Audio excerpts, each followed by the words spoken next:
mwabyumvishe ni wa munsi mwiza wa munsi mukunda kuri radio nanone mukunda muri benshi. Ikiganiro ni cya kindi ijuru ntirikorerwa, abavuga butumwa bwiza nabo ni babandi mukunda. Umunsi ni umunsi wa kane w'icyumweru ku isaha ya 2 z'ijoro kugera 3. Muvuga butumwa bwiza muri kumva ni Mire Nshimiyimana, ndi kumwe na mwene data nawe dusanzwe dukorana iki kiganiro. Ngira ngo nawe abibwire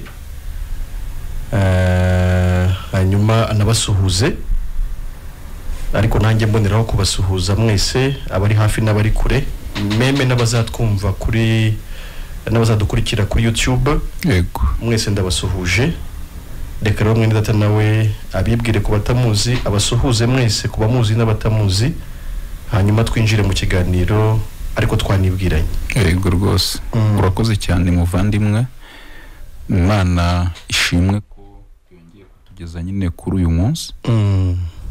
Tugihari kugira ngo nanone tuvugane n'abakunzi bacu, tuganire ku butumwa bwiza, yego, cyangwa se ku ijambo ry'inkuru nziza.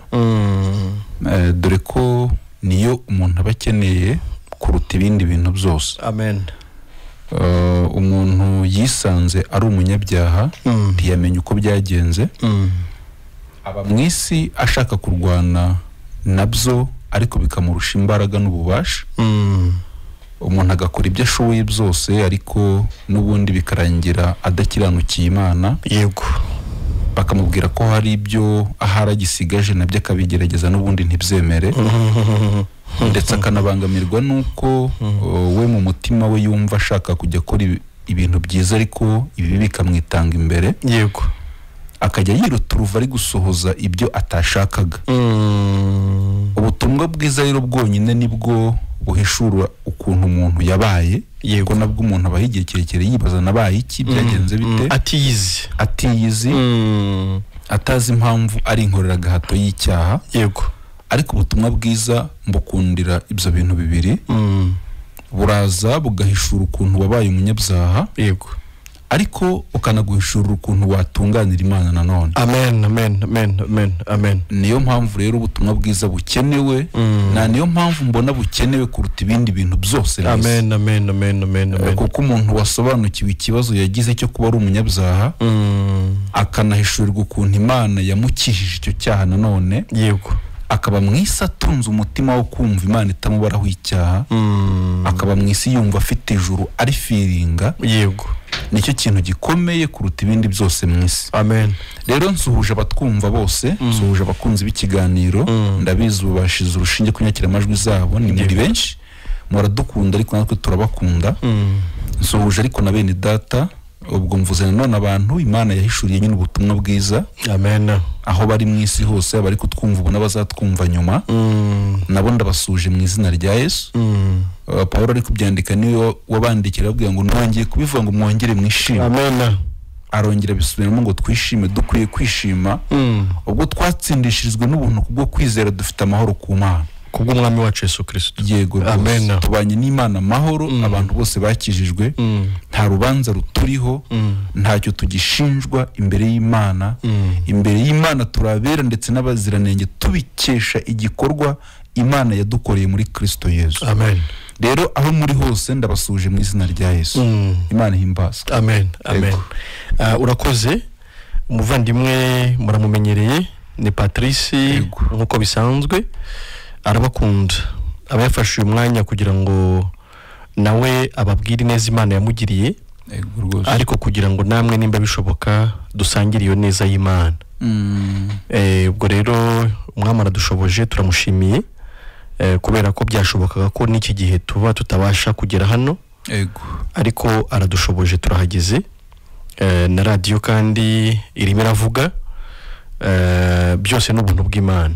Nawe kandi urimo uratwumva, nabwo n'ubundi buntu bw'Imana. Ariko Patrice yaravuze ngo kumva ubutumwa bwiza no kubwizera ahari nicyo kintu cyaruta ibindi bintu byose umuntu yatekereza by'ingirakamaro mwabona ubuzima. Ubwo rero uri kutwumva nawe uzagirirwa ubuntu bwo kutwumva mu gihe kizaza binyuze ku mbuga nkoranyambaga, uzamenye ngo ni amahirwe aruta ayandi yose ugize yo kumva ubutumwa bwiza.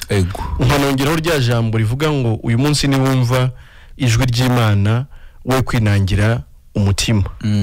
Ahari waba ari wo munsi wawe wo gukirizwamo, waba ari wo munsi wawe wo kugendererwa n'Imana, yaba ari wo munsi wawe wo gutabarwa. Patiri abantu bajya bavuga ko Imana yabatabaye, ko Imana yabateturuye, ko Imana yabakuye ku cyavu, ko Imana yabagiriye neza, ariko reka mvuge ngo ujya kuvuga batari yabona, ahubwo Imana yakugirira neza. Abantu ntibajya bamenya icyiza kurusha ibindi, bigatuma hari ibintu batekereza ko ari byiza kuko nyine ari byo bazi, ariko ngira ngo tukababwira icyiza kuruta ibindi bintu byose. Yego rwose. Kuko nanone ibyo wabona byose wita ko Imana yaguteturiye tukiri hano nta garanti bifite. Nibyo. Ikibi cyabyo bigira iherezo. Ndetse biramutse binatinze wowe uragenda. Niko nabonye bikoze. Ibyo watunga byose kuko ni byiza kuko bigufasha muri buno buzima, ariko ntacyo bishobora kugufasha hanyuma y'ubu buzima. Nibyo.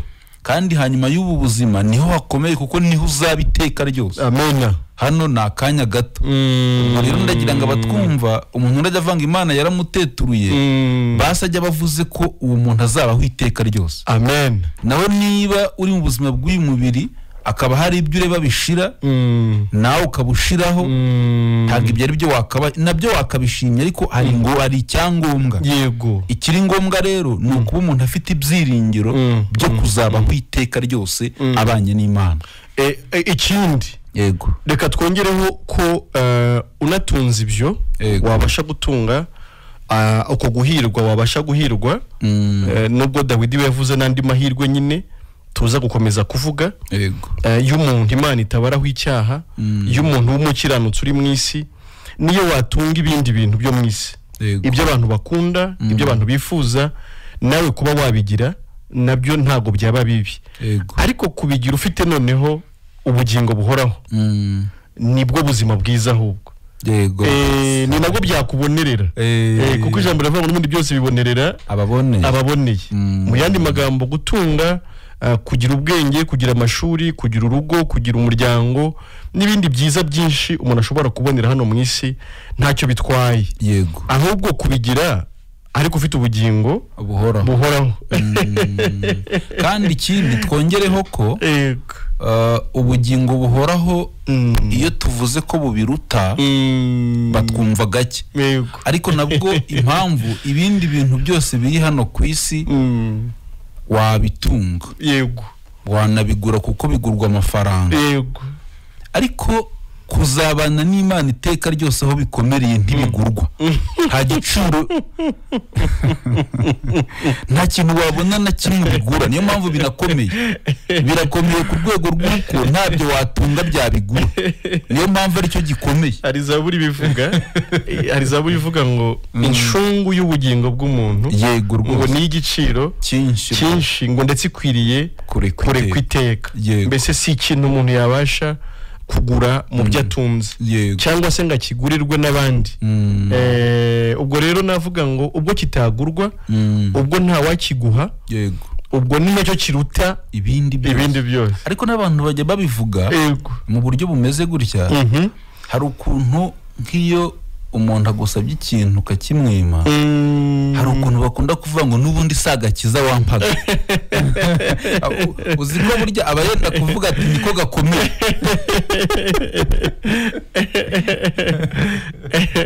Urumva ko rero agakiza gakomeye kuruta ibindi bintu byose. Ariko rari yaririmbye ngo kugira ifeza n'izahabu ngo nabyo ni byiza kuri njye. Ngo ariko ngo hari icyo ngusaba, ngo uzandindire mu bugingo ngo kugeza ku iherezo ryanjye. Ofete nabo bumva neza ko kuba yagira ifeza n'izahabu ngo kubaho neza n'ibindi ngo nabyo ni byiza. Ngo ariko ngo hari icyo ngusaba, mbese hari icyabindutira. Ariko reka mbabwire ko icyo kibiruta Imana yaragitanze. Ahubwo turagira ngo tubabwire ngo kiboneka mu buhe buryo ku buryo mutazajya mugisaba ahubwo mucyakire mushimire Imana yego rwose. uyu munsi turifashisha amagambo aboneka mu butumwa bwiza bwa Yesu Kristo nk'uko bwanditswe na Mariko yego mu gice cya 8 ku murongo wawo 34 kugeza ku 38. Aba bavandimwe bacu banditse ubutumwa bwiza bwa Yesu Kristo uko ari bane basa n'abagendaga bavuga ibintu bimwe ariko bakabivuga mu busobanuro bugiye butandukanye. Ubwo ndashaka kuvuga Matayo, ndashaka kuvuga Luka, ndashaka kuvuga Mariko, ndashaka kuvuga Yohana. Bagenda ku buryo ushobora kutabyumva hamwe ukabirebera ahandi mu busobanuro burushijeho kuba bwimbitse, kuko nubundi bagendaga basobanura cyangwa bandika ibintu babonye Yesu akora n'ibyo bumvaga Yesu avuga kubera ko babanye nawe. Yego rero twabahana nimero ya telefone. Urakoze. Impamvu tugiye kubikora nubundi kubanga bw'ibyuma batubwiye ko tutari bubashe kwakira telefone zanyu ziduhamagara. Turagira ngo tubahe nimero muri bwoherezeho message cyangwa se ubutumwa bugufi. Bayibahe noneho muze kohereza ubutumwa bugufi kubashaka kugira uruhare mu kiganiro. Turaga tubusoma hanyuma tuze kubusubiza. Ntabwo ari ukuyihamagara. Yego. No kutwohereza ubutumwa bugufi w'icyo ushaka kutubaza cyangwa se indi nyunganizi waba ushaka gutanga. Yego. Tukayigusomera kuri mikoro. Yego. No butumwa bugufi rero muri buyohereze.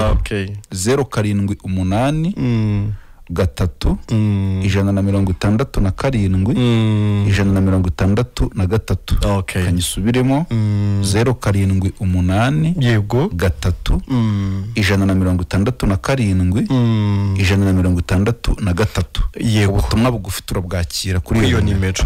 Tubabwire ko turi kuri YouTube Ijuru Ntirikorerwa TV.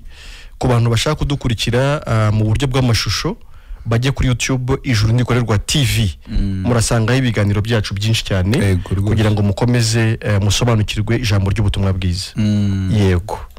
Nsome muri Bibiliya yera. Mu yera nanjye ndasoma mu ijambo ry'Imana. Urakoze cyane mwene data. Reka dusome mu izina rya Yesu Kristo. Yego. Ahamagara abantu mbibutse ni Mariko 8:34 kugeza kuri 38.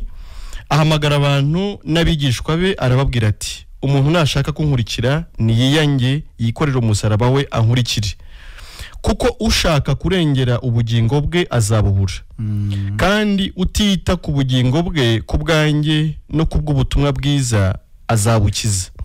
Kandi umuntu byamumarira iki gutunga ibintu byose byo mwisi niyakwa ubugingo bwe? Mbese umuntu yatanga iki ngo acungure ubugingo bwe? Umuntu wese ugira isoni zo kunyemera no kwemera amagambo yanjye muri iki gihe cy'ubusambanyi kandi kibi, umwana w'umuntu nawe azagira isoni zo kumwemera ubwo azazana n'abamarayika be afite ubwiza bwa se. Imana ishimwe cyane. Yego rwose. Muri Bibiliya ijambo ry'Imana aravuga ngo noneho Yesu ahamagara rubanda n'abigishwa arababwira ati ushaka kunyoboka wese nareke kwiyitaho, ahubwo atware umusaraba we ankurikire. Ushaka gukiza ubuzima bwe azabubura, naho uhara ubuzima bwe ari nge ahorwa, kandi ahorwa ubutumwa bwiza azaba abukijije.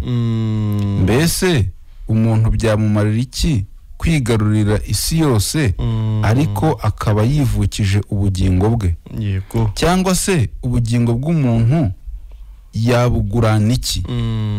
Umuntu wese ugira isoni zo kunyemera no kwemera inyigisho zanjye imbere y'abantu b'iki gihe cy'ubusambanyi n'abagizi ba nabi, umwana w'umuntu nawe azagira isoni zo kumwemera igihe azaza aje afite ikuzo rya se, ashagawe n'abamarayika baziranenge. Amen.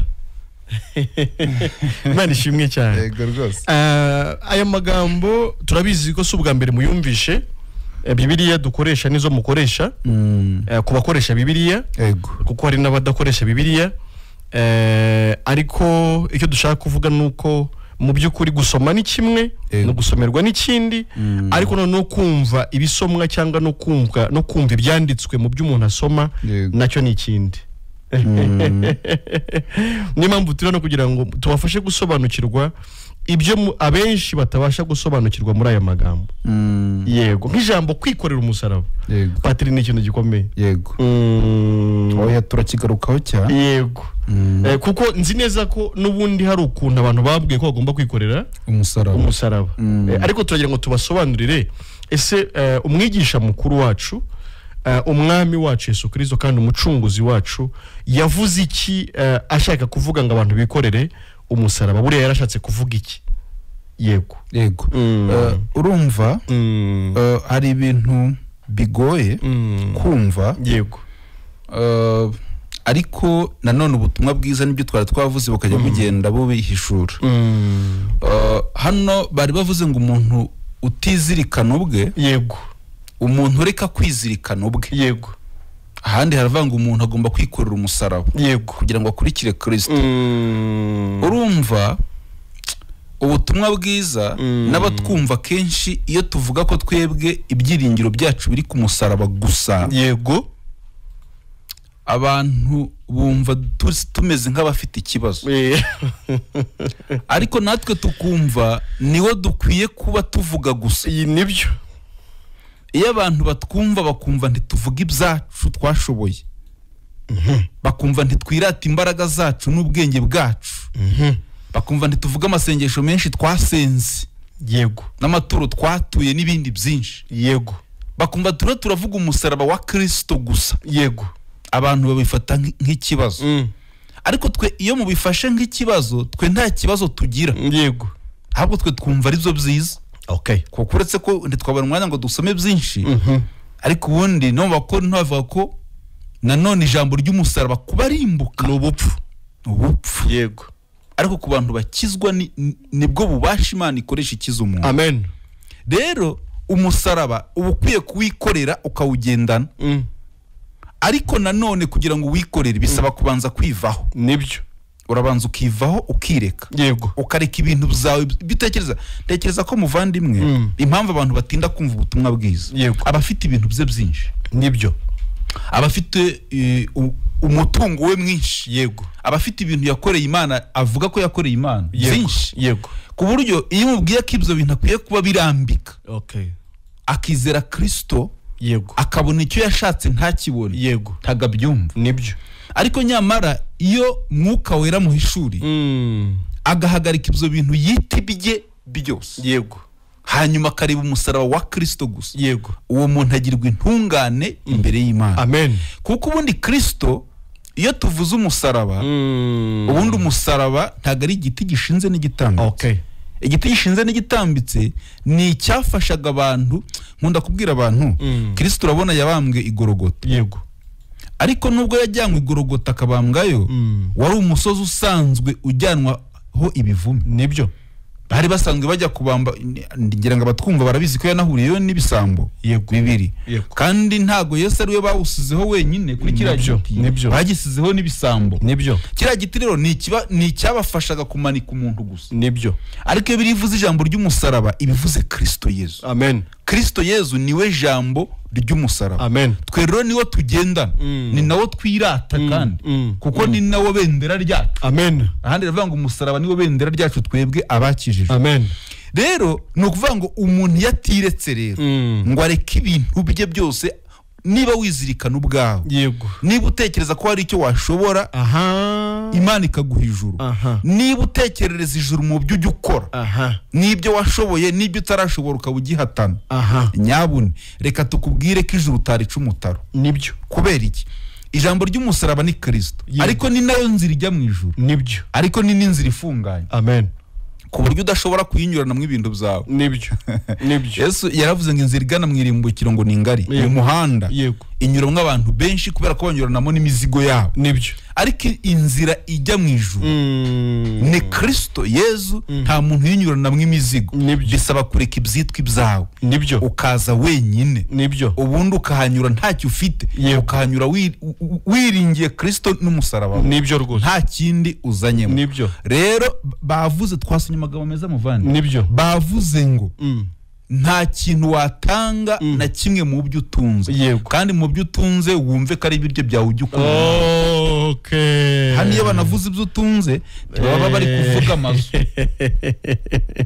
ngira ngo twabisobanuye ubwashize turi kuvuga ku musore w'umutunzi tunavuga ibyo yari atunze ibyari byo ibyo utunze nushake ntubyumve nk'amafaranga cyangwa ibindi ibyo utunze ni ibintu byose wumva ushikamijeho umutima wumva ujya ukorera Imana cyangwa se wayikoreye byaguhesha ijuru nibyo ibyo bintu byose nta gishobora kuri guhesha kirimo nibyo kiretse ufashe ibyo bintu ukabirambikana umwuka wawe ubikora nibyo rwose ariko none ni ubutumwa bwiza nyine amen ni ubutumwa bwiza wumva bukaguhesha kurambika ibyo witi byawe amen wamara kubirambika rero ukareba Kristo wenyine amen tumbira Kristo wenyine urakira nibyo ariko muvandi kuki iyo tuvuze Kristo yego abantu bumva ari ikintu cyoroshye ndagira ngo banze ufashe abantu bahukana yego akenshi iyo tuvuze Kristo no kumwizera umuntu akabona ijuru umuntu akabona ubugingo buhoraho umuntu akagirwa intungane imbere y'Imana kuki abantu bumva tuvuze ikintu cyoroshye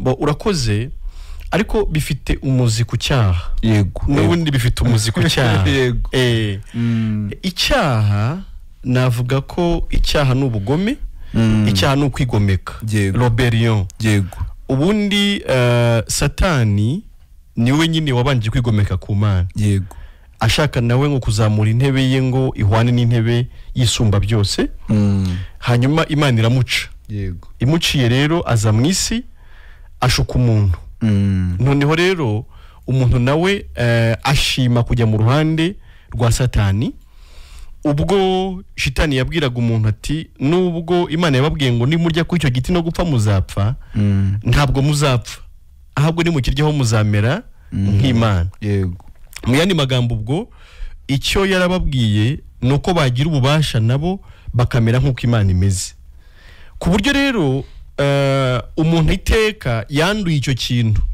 cyo kumva ko nawe ashoboye yego cyo kumva ko nawe iby'Imana yakora nawe yabikora yego ku buryo mu yandi magambo biragoye ko umuntu wamubwira ko agakiza ke kari mu biganza by'Imana gusa we nta ruhare rwe ashyizemo uruhare rw'umuntu rero ubundi ahubwo ari nacyo cyaha nyamukuru umuntu afite ni uruhare rwe ni ibyo nyine urakoze cyane usubije ikintu nari ngubajije neza ariko uzi ko icyo kintu uvuze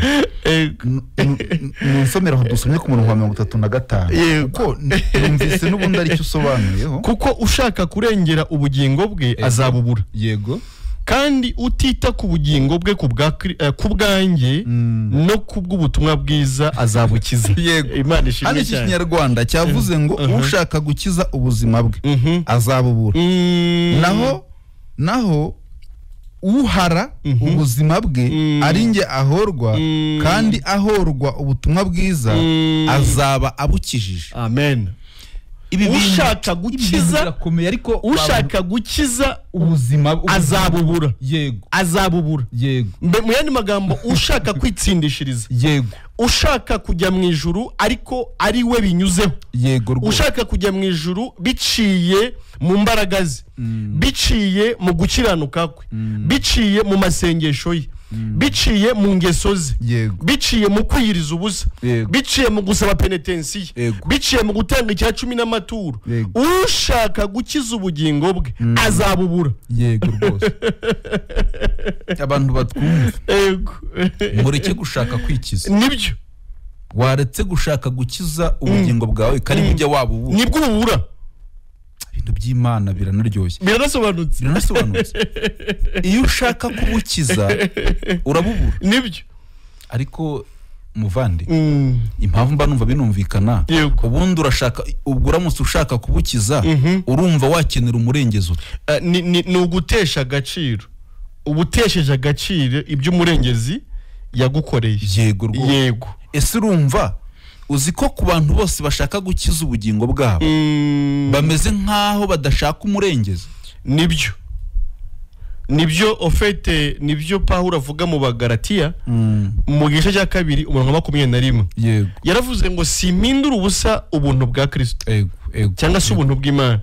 Ngo kuko yaba gukiranuka byazanwaga n'imirimo itegetswe n'amategeko. Ngo Kristo yabarapfiriye ubusa. Mu yandi magambo umuntu wumva ko azakiranuka ku Mana akanabona ubugingo biciye mu gutunganya imirimo itegetswe n'amategeko.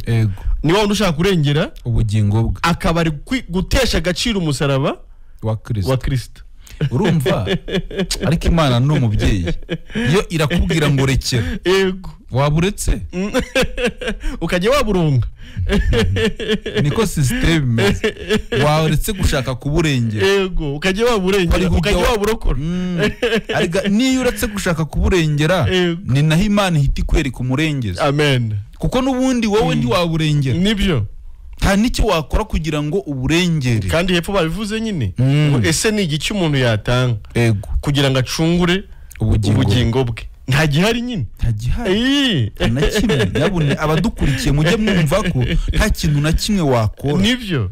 Noneho rimwe na rimwe iyo umuntu yumva buzi icyo yakora agira ngo hari tumugiriye nabi, nyamara ubwo tuba tukugiriye neza. Yego. Iyaba wari ubuzi icyo ukora Imana ikakwereka umurengezi. Amen. Argaga uretse gusa kamere yishyira hejuru, uretse kamere utazi uburyo imeze ariko ni icyaha nyine. Yego. Mu byukuri nawe udukurikiye ubona ko ibyo wagerageje gushaka kugira ibyo wakora ntabwo byagukije. Nibyo. Ikiza gihari tuba tuvugana n'abantu banabigerageje. Nibyo. Bikaba byaranze. Wagerageje gushaka kugira ibyo ukora kugira ngo urebe ko wakiza ubugingo bwawe. Yego. Ariko dore na n'ubu uracyavangura umunyabyaha.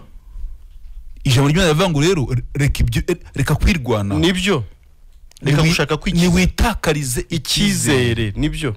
Nta kintu wakora kugira ngo Imana iguhe ubugingo. Nibyo rwose.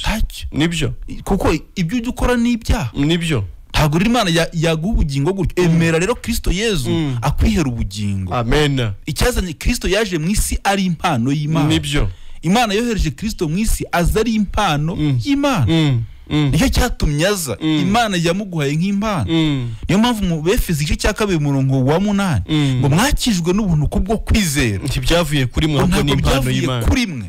Ako kantu abantu bagiye bakumva neza. Ntabwo byavuye kuri twe. Nibyo. Ahubwo ni impano. Ntibyavuye no ku mirimo. Byavuye no ku mirimo. Hatagira umuntu wirariye rwose. Urumva ko umuntu aramutse yakizwa n'imirimo ye icyakurikira ni ukwirarira. Niyo mpamvu Imana nayo ntiyabyemera. Yego rwose. Ntabwo Imana yabyemera. Nyabuni wowe udukurikiye. Yego rwose. Umva ko Imana yatanze ijuru nk'impano.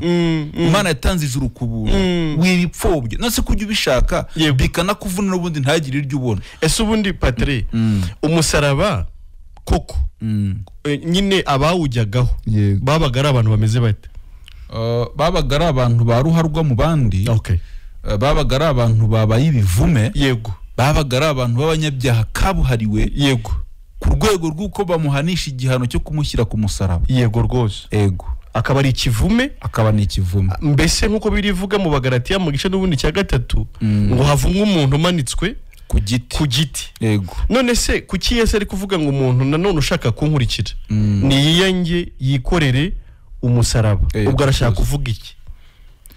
Arashaka kuvuga ko nanone abantu barikunda nyine. Yego. Ntabwo abantu bajya bashaka kwiyanga. Yego. Aragaga wisobanukiye wakiyanga. Yego. Wisobanukiye ukuntu uteye. Yego. Ariko disi nibyo. Ntabwo abantu bisobanukiwe. Nibyo. Wisobanukiye wakiyanga. Uziko umuntu yumva yego yumva ari mubi. Ariko bitari ku rwego rw'ikivume. Yego. Ndetse kumva ububi afitemo afite ukuntu yabukosora. Yego. Yumva atari mubi cyane ku buryo yumva yanagerageza. Yego. Akagenda akosora. Nyamara Yesu kumwe ati hoye iyange burundu wumva ko ikigukwiriye. Yego. Ari ukujyanwa he mu bivume. Yego. Urumva wenda tuzajya tubona n'uburyo turajya tubereka abantu bagiye bakosora. Yego. Bagakosora ndetse neza. Yego. Kuko iyo dusomye tubona abafarisayo. Okay. Tubabona nk'abantu bari barakosoye. Ku buryo iyo usomye abafarisayo mu gihe cyabo. Yego. Iki gihe niyo urebye urababura. Kw'iki gihe cyane ntiwanabona byibura bameze nk'abafarisayo. Byibura abantu none se abantu banabyambaraga. Yego. Bo bari abantu bihambira ku mategeko y'Imana. Nibyo. Ku rwego rw'uko umushaka ukamuburaho icyaha. Nibyo. Mu buryo bw'abantu. Ariko niba hari abantu Yesu yazaga abwira ati muzabona ishyano. Yego. Nabo bantu mwandyaryamu akababwira ati nubwo inyuma umuntu yabona muri beza ariko mumeze nk'ibituro bisize irangi ry'umweru. Yego rwose. Kandi ubwo agakomeza kubabwira ati impamvu muri nababi. Yego. Abantu ati ibyo bituro yarabisobanuye. Abantu babigenda hejuru babona bisa neza. Yego. Ariko nyamara imbere no munuko. No rugero Yesu yabaga atanze ariko twe twumva icyo yabaga ashatse kuvuga. Nibyo. Dore icyo yabaga ashatse kuvuga. Yabaga avuga ati muragerageza mukigira beza inyuma imbere y'abantu. Kandi nyamara mu mitima yanyu muri babi. Nibyo. Hanyuma abantu bakanabayoboka bagira ngo muri beza kumbi muri babi. Nibyo. Ahandi rero babwiye ngo muzererezwa mu misozi no mu nyanja. Gushaka guhindura umuntu ngo yemere idini yayo. Ngo ariko iyo yemeye abaruta kabiri ku mwana wa Gihenomu. Nibyo. Urumva ko rero nicyo turiho dusobanura. Mwe mwese mutwumva nyabune utakariza icyizere. Nibyo. Ukwiye kumenya kuri mu bibi imbere y'Imana. Yego. Wowe utwumva. Yego. Uhagaraye imbere y'Imana. Yego. Dore uko ikuvuga. Ivuga ko uhereye mu bworo bw'ikirenge ukagera ku gitwariro ku musatsi. Yego. Ha hantu heza ufite. Nibyo. Ubwo abakozi b'Imana ntimutwumve nabi. N'ibisebe binuka ngo bitigeze gukandwa. Ngo habe no kubobezwaho utuvuta. Yego. Kuko niba birivuga ngo bose bakoze ibyaha ntibashyikira ubwiza bw'Imana. Hari ubwo ninde ubuvuye ntawe. Ko numva ari abantu bose. Kuko urumva niba bavuze bose nta uvuyemo. Kandi iryo jambo ryanditswe wowe utarabaho. Yego rwose. Kwari kugira ngo uzisange muri abo bose nyine. None se muvandi uretse ko uwo muntu wamaze kwisobanukirwa utyo akwiye kwitakariza icyizere. Yego. Akareka gushaka ubugingo bwawe ntacyo wabukora ngo uburonge. Nibyo. Ntacyo itakariza icyizere umva ko ntacyo ushoboye. Nibyo. Ariko impamvu tubabwira umurengezi ntimunamwemere nubwo bwiyemere mu gifite. Nuko mutaritakariza. Ntago muri takariza. N'ababashuka. Yego. Bakababwira ko ahubwo muzakosora, muzagerageza, muzarwana, ngo ndi mu ntambara. Ariko intambara yaragutsinze kera. Yego. Icyo ukeneye ahubwo nukumanika amaboko. Yego. Noneho rero numara kumva ko icyari kigukwiriye ari ukujyanwa mu bivume. Yego. Urakurikira Yesu rero. Yego. Urakurikira Yesu niyo Yesu yavuze ngo uwo muntu niyitakariza icyizere, yikorere umusaraba we narangiza ankurikire. Yego rwose. Ariko nukumukurikira he rero.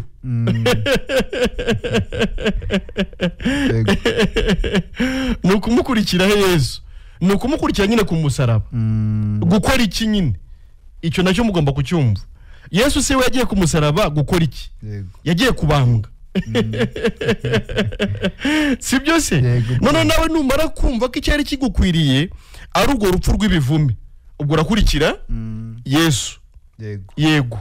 Ariko Imana ishimwe ko nibyo Paulo avuga ngo nabambanywe na Kristo. Ngo ariko ndiho. Tinyamara sinjye uriho. Ahubwo ni Kristo uriho muri nge. Bivuze ngo nukurikira Yesu rero icyo bivuze ni ukuri bwemera urupfu rwa Kristo nk'urupfu rwawe kandi. Uravuga uti burya urupfu Yesu yapfuye ni urupfu rwanjye. Ninjye kivume se cyari gikwiriye gupfa ruriya rupfuye. Gukurikira Yesu wikoreye umusaraba ni ukujyana nawe ku musaraba.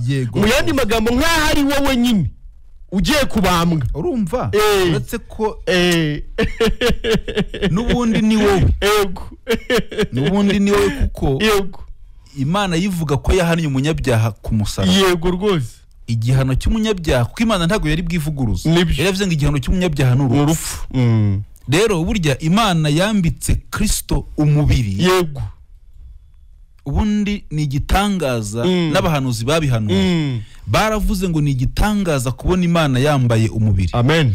hari n'uwari wakibajije hano okay yari yabajije ngo tumufashe tumubwire se Kristo ni Imana okay ariko mu magambo atari menshi yego biva ko mbere na mbere hariho ijambo yego rwose kandi ijambo yari Imana nibyo rero Kristo Imana yamwambitse umubiri nibyo w'abantu mu yandi magambo ni Imana ibara imibare yayo uretse ko dukora detail tukabara abantu benshi yego ku mibare y'Imana ibara Adamu babiri yego ibara Adamu wa mbere icyaha n'abamukomokaho yego ikabara Kristo gukiranuka n'abamukomokaho amen noneho Kristo yaje mu isi asiga ubwiza abantu bajya bivuga ntibabyumve asiga ubwiza n'icyubahiro mu ijuru dore ukuntu yabisize ni igitangaza kubona Imana yambaye umubiri yego w'abantu yego umubiri mubi w'icyaha yego Kristo aremera arawambara mu yandi magambo aba yambaye umuntu nibyo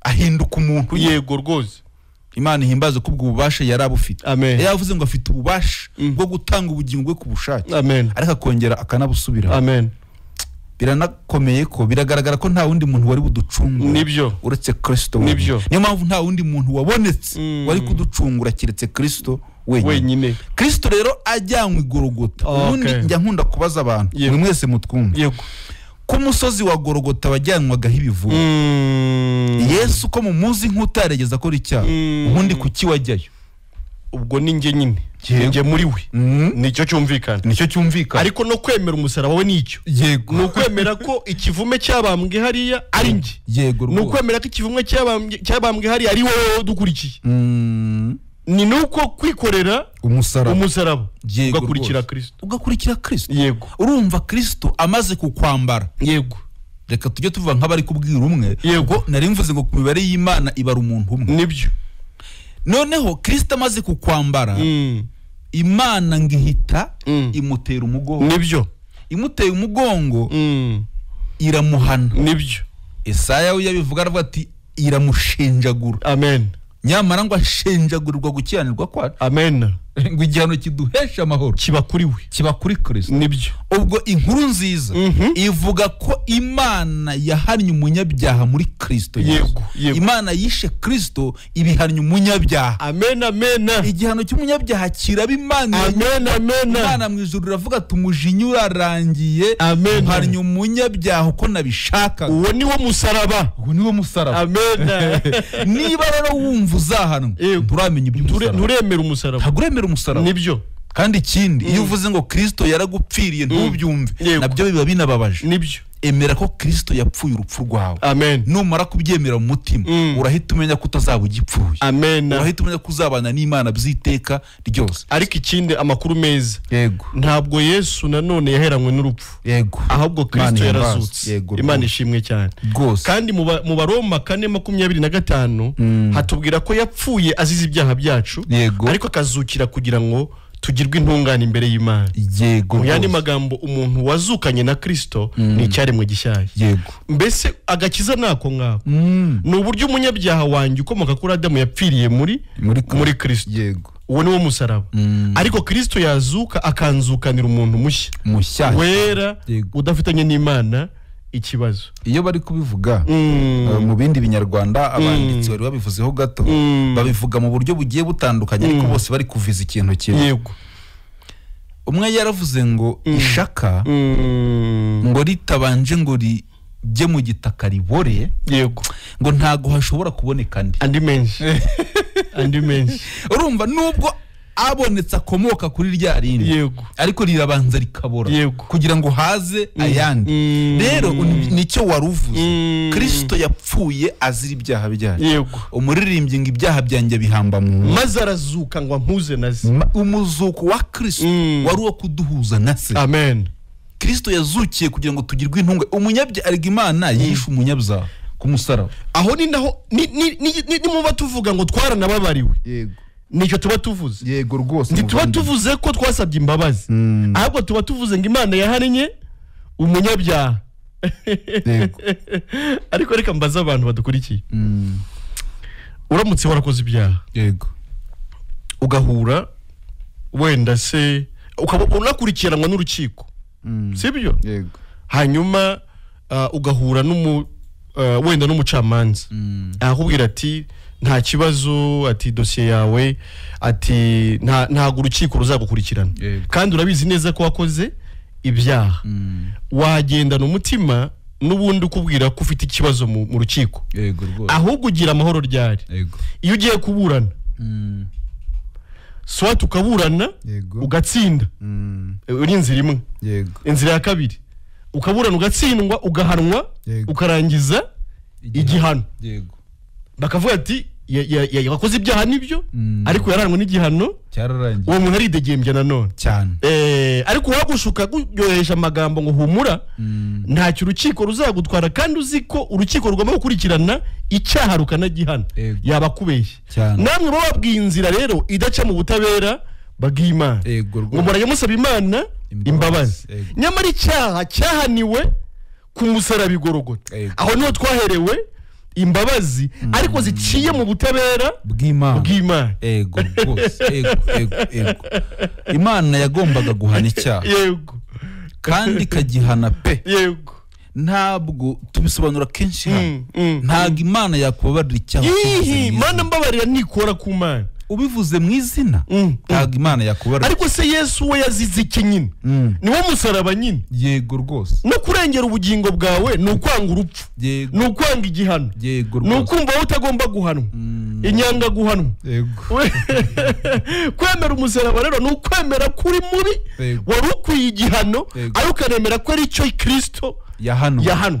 Reka kugira amahoro rero, ariko yakesha igihano. Igihano kiduhesha amahoro cyabaye kuri Kristo. Uwo ni wo musaraba. Reka mvuge ng'ibyo bintu byizera mu mutima, niho wajya wavuga ngo nizera Yesu, ukabuza icyo uvuze. Ariko kuvuga ngo wizera Yesu ukagira ubwoba bwo kurimbuka, ukavuga ngo wizera Yesu ariko ngo uri umunyabyaha, ukavuga ngo wizera Yesu ariko ngo niba uzajya ngo mu ijuru ngo ntubizi. Ubwo sibyo bintu, ntago ari uko bizera Yesu. Yesu ntago ari amagambo, Yesu ntago ari amagambo rwose. Yesu ni icyo nyine. Yesu ni urwo rupfu turimo turavuga. Yesu ni uwo musaraba nyine turimo turavuga. Ese wizera Yesu umwizeraho iki? Yego rwose. Kwizera Yesu ni ukwizera ibyo yakoze ngo agucungure, ni ukwizera ibyo yakoze kugira ngo agukize, ni ukwizera Yesu. Twavuze ko ari Imana yambaye umubiri, ariko se yawambaye kugira ngo bigende gute? Icyo rero cyari kigamijwe, ubundi nicyo wizera. Rwose. None se Yesu yananiwe kuducungura, none se misiyo yarafeirinze, misiyo yamuzanye yaranze. Yavuze ngo umuntu ugira isoni zo kumpamya. Rwose. Nanjye ngo nawe ngazazigira ngo zo kumuhamya. Nanjye ntatekereze. Nibaza impamvu tuze kuri mikoro tukamara isaha tuvuga Yesu. Ari kuvuga ngo nanjye umuntu utazampamya akagira ibindi bintu ahamye bitari njye. Nanjye twebwe niwe tuzagumya guhamya, kuko nta rindi zina twahawe mu isi ndetse no mu ijuru ryo gukirizwamo keretse izina rya Yesu. Amen. Yesu wundi rigaga na Alpha na Omega, itangiriro n'iherezo, itangiriro ndetse n'iherezo. N'iyi Bibiliya mukoresha uriye mu itangiriro ukagera mu byahishu ni Kristo Yesu. Nibyo twagiye tubivuga kenshi. Niba udasoma Bibiliya ngo wumvemo Kristo ntago ujya usoma. Nibyo nta nubwo ibyo usoma ubyumva, ntuhishurirwa. Rimwe umwe yaravuye gusenga i Yerusalemu ari kugenda asoma ngo ari gusoma ngo bamutwaye ngo nk'intama ngo bagiye ngo kubaga. Umuvandimwe no basitasi ibintu uri gusoma uri kubyumva?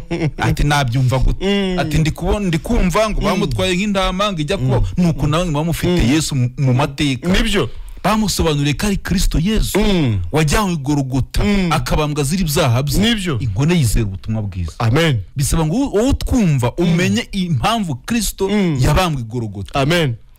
Bisaba ngo umenye kuki Kristo abambanwa n'ibivume. Nibyo kuki Kristo ahinduka ikivume. Yabaye ikivume kubera wowe. Nibyo yahindutse ikivume kubwawe. Nibyo anahanwa igihano cyawe. Nibyo iyo ibyo bintu byijeje umutima ugira amahoro ku Mana. Amen.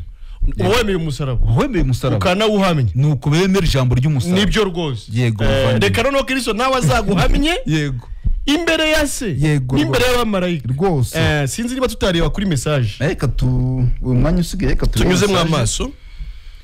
uyu yari yanditse ari habaza ati mwiriwe neza ese Kristo ni Imana niba ari byo biboneka he muri Bibiliya basubije mu butumwa bwiza bwa Yohana yego namusubije cya mbere guhera ku murongo wa mbere namusubije ikindi yari yabaje ese timurakoze cyane ese umuntu umaze gukizwa abahwate bamusubiza nkareba izindi urakoze cyane ntabwo mu byukuri twigisha umuntu uko abaho amaze gukizwa atari yakizwa ahubwo numara gukizwa nyine uzakira ubuzima bushya koko bw'abakijijwe kandi ubwo buzima nabwo si ubuzima bwawe ahubwo n'ubuzima bwa Kristo niyo mpamvu tujye tuvuga amagambo Paulo yavuze mu Bagalatiya mu gice cya 2 ku murongo wa 20 yari yavuze ngo aravuga ngo mu byukuri nabambanywe na Kristo ariko ndiho nyamara singiye uriho ahubwo ni Kristo uriho muri ngewe mu yandi magambo yo wizeye umusaraba wa Kristo ukizera ko ubwo Yesu yapfaga ari we wapfuye ukizera ko wabariwe ibyaha byawe byose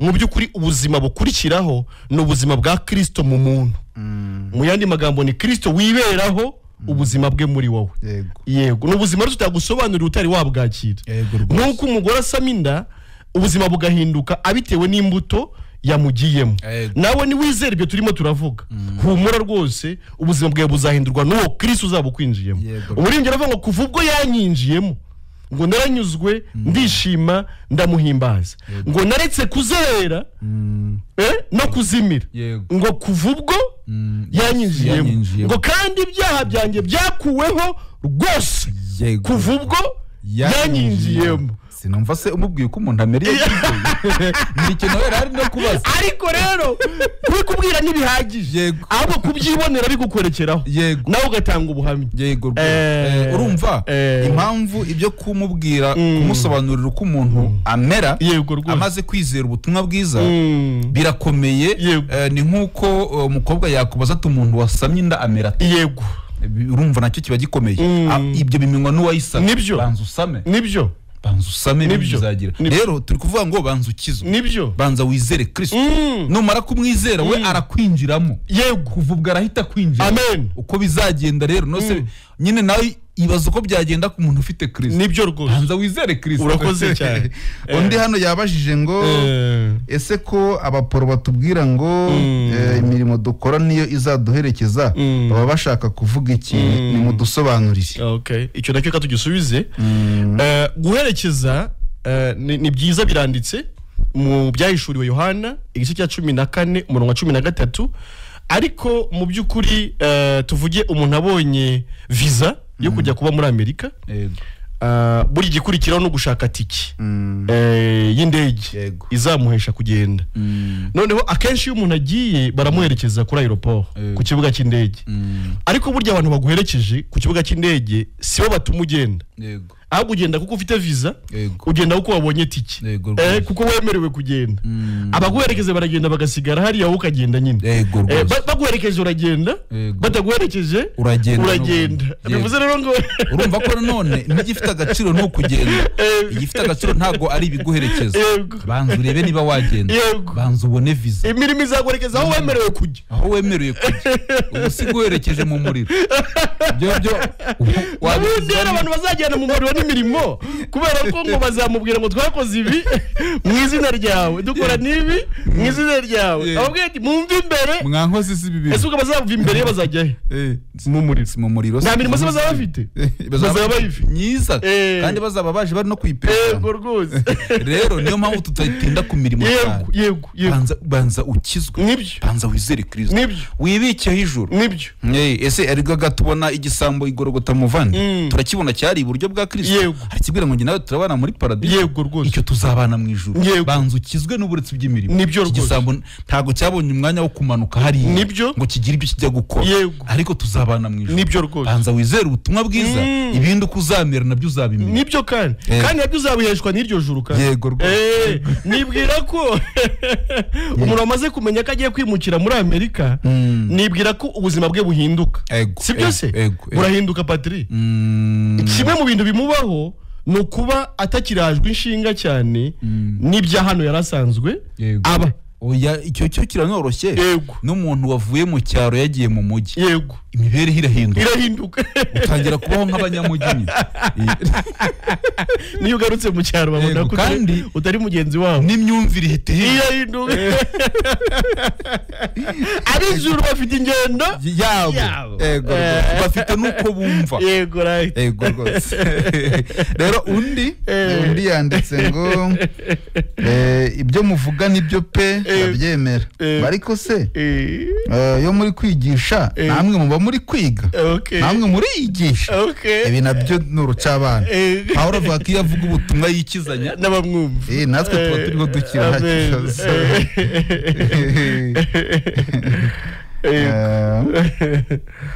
abandi nabagiye bavuga ngo baryohewe cyane nabyo tubishimiye Imana